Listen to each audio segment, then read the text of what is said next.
आणि 2 मार्च. तर राज्यामध्ये आणखीन 2 मार्चपर्यंत अवकाळीचं संकट राहणार आहे.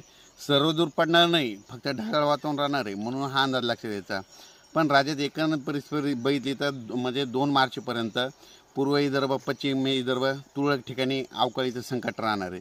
त्याच्यानंतर राज्यामध्ये उत्तर महाराष्ट्रामध्ये देखील आता 1 आणि 2 मार्चला अवकाळीचं संकट राहणार आहे. सर्वदूर पडणार नाही.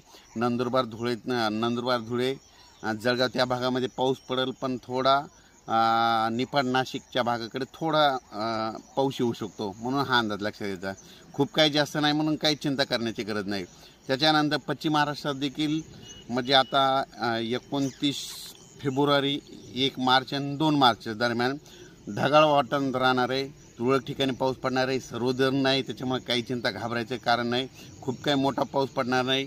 जरी पाऊस आला तरी उगा 4-2 थेंब येतील. काही ठिकाणी उगा सडा टाकल्यासारखा पाऊस पडेल, त्याच्यामुळे काही चिंता करायची गरज नाही. पण राज्यामध्ये 3 मार्चपासून म्हणजे 3 मार्च 2024 पासून राज्यातलं हवामान कोरडं राहणार आहे, म्हणून हे देखील लक्षात घ्यायचं.